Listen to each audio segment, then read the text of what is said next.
Welcome back to the deep dive. Ever get that feeling like someone's watching you? Yeah, You know, yeah. that shiver down your spine when you're home alone and you could swear you heard something? Yeah, like footsteps in the hallway. Exactly. We're tapping into that primal fear today with three true stories that are sure to keep you up at night. Mhm. These aren't your typical ghost stories, though. Right. These are first-hand accounts of strange and unsettling encounters that'll make you question what's really out there. And what's really fascinating is how these stories, they often prey on our deepest fears, even without any like ghosts or monsters. Yeah. It's that feeling of vulnerability, that sense of being watched. That's the real horror. Absolutely. And what's even creepier is that these aren't, fictional horror movies. Right. These are real people, just like you and me, who experience these unsettling events. Yeah.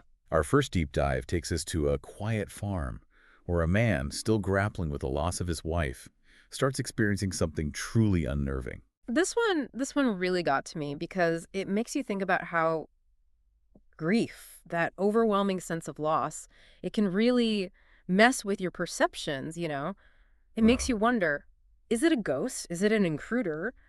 Or is it just the mind playing tricks? Right, so picture this. You're living in your farmhouse, Mhm. still heartbroken over your wife's passing, and you start seeing a figure in the upstairs window. A Oh. room you haven't been in since she died. And get this, the man even says the figure was, quote, too short to be his wife. Oh, It's wow. enough to make your blood run cold. Yeah, for sure. What would you even do in that situation? I don't even know. It's that feeling of helplessness, right? Like you're in your own home, a place where you should feel safe, but suddenly you feel incredibly vulnerable. And it just gets worse from there, right? Creaking floorboards at night, his dog starts growling, like nothing.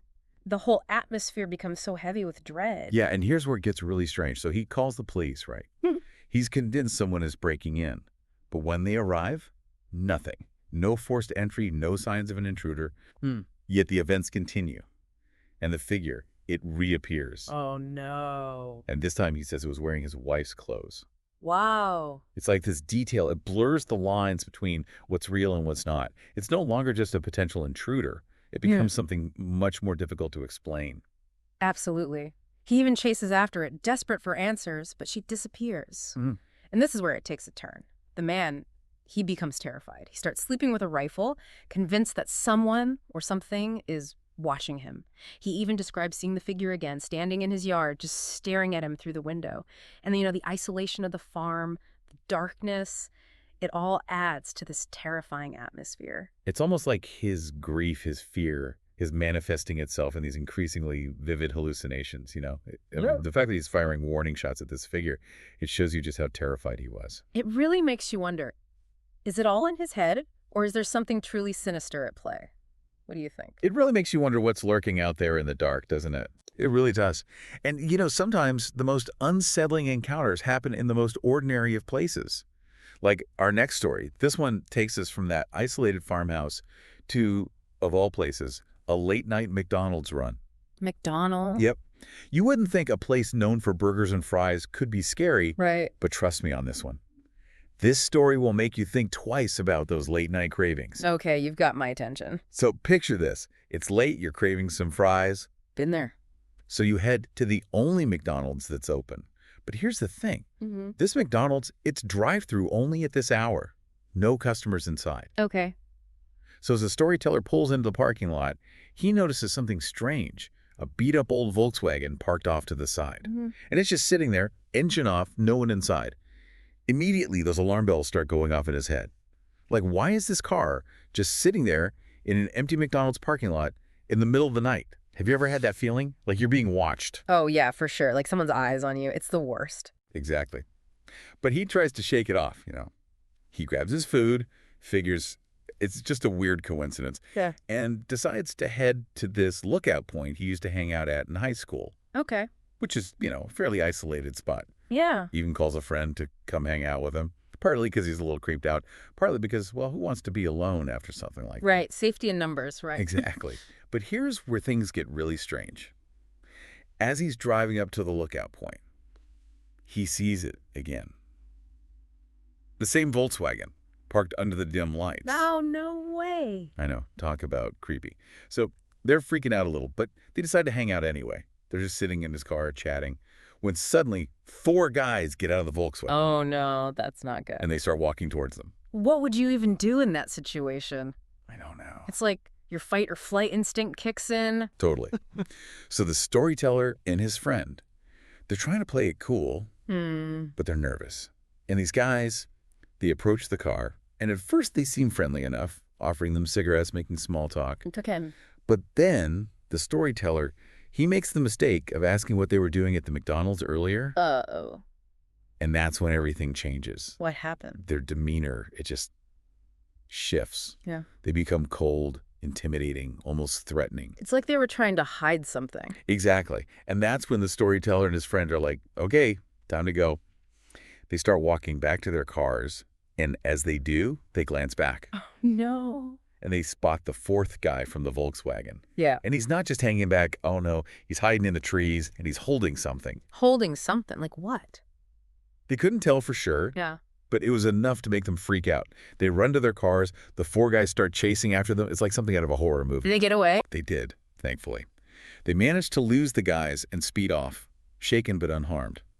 Later that night, they decided to show a picture they snapped of the guys to an employee at the McDonald's. Oh, good idea.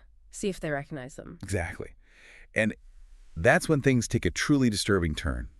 You know that feeling when your stomach drops and you just know something bad is about to happen? Yeah, I get it. That's how this story gets even creepier. Okay, what happened? So they show the picture to the employee, right? Yeah. And their blood runs cold when the employee immediately recognizes one of the guys. No way. Which one? One hiding in the trees. Oh, no. Seriously. Turns out this guy wasn't just some random creep hanging out in the bushes. Oh, man, this just keeps getting worse. Who was he? He was a former employee who had a history of stalking his ex-girlfriend, and she, you guessed it, also worked at that McDonald's. They said he even had a restraining order against him. You're kidding. Nope. So it wasn't just a random creepy encounter at McDonald's. Right. This guy had a history of obsessive behavior. Makes you wonder, were they just in the wrong place at the wrong time? Or did this guy, maybe he saw his ex, and that's why they were lurking in the parking lot. Right. It adds a whole other layer to the story, doesn't it? Suddenly, a late-night food run becomes a close call with someone who clearly had a pattern of dangerous behavior. It makes you realize we really don't know what's going on in other people's minds. Makes you think twice about who is out there lurking in the shadows. It really does. And speaking of lurking in the shadows, our final story takes us deep into the heart of an abandoned building, a creepy old church in Ardmore, Pennsylvania, to be exact. An abandoned church. Oh, yeah. Those always have the best stories, don't they? Right. There's something about those forgotten places, those echoes of the past. They're both intriguing and terrifying at the same time. Yeah, like you're stepping into a different time, a different energy. Exactly. And this story, it really captures that feeling. Okay, tell me more. So picture this. A group of teenagers, they find this old abandoned church. It becomes their hangout spot. You know, like teenagers do. Makeshift clubhouses, the thrill of the forbidden. Yeah, yeah, I get it. Exactly. They felt safe there, going as a group, until one night, something happened that changed everything. Okay, what happened? They were hanging out in the basement, listening to music, pretty normal teenage stuff, when suddenly they hear a door slam shut. Out of nowhere. And not just like a gentle close, like someone left the door ajar. A loud, forceful slam. Oh, man, I'd be freaked out. I hate that. Especially in a creepy old basement. I know, right? So 3 of the friends, they'd had enough. They bolted for the exit. Smart. But the storyteller and 2 others, they decided to investigate. What? Seriously, why would you do that? Curiosity, maybe? Or maybe they were a little bit too brave for their own good. I don't know if I'd call it brave, more like foolish. Yeah, maybe a little bit both. Yeah. So they find the door that slams shut. It leads to a small, dark room. Oh, no. I've seen enough horror movies to know this isn't good. What was in the room? It gets weirder. Inside, they find a dresser, old and beat up, with a cracked mirror. Okay, that's pretty creepy. But that's not the creepy part. On the dresser, there are these red stains smeared across the wood. And they look recent, too, like someone tried to wipe them away in a hurry. The storyteller even described them as having an, and I quote, sticky sheen. That is so unsettling. Okay, I'm officially creeped out now. And then, if that wasn't enough, they spot something else. A black and white photo of a woman in a wedding dress sitting on the dresser. She's smiling, but there's something off about it. I totally get what you mean. It's like those photos that just give you a bad vibe. Exactly. It's like your mind is trying to piece together the story. Who is this woman? What happened in this room? I don't like it. And as if on cue, that's when they hear it. Another noise. This time coming from the other room. The one they were just in? They need to get out of there. Yeah, that was it for the two friends who'd stayed behind. They'd seen enough.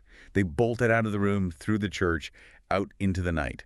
Didn't stop running until they were a good distance away. I don't blame them. But as they were climbing over a fence to get away, the storyteller, he looked back. Yeah. He could have sworn he saw a figure standing in the window watching them. No way. Yeah. That's terrifying. 3 stories, each one more unsettling than the last.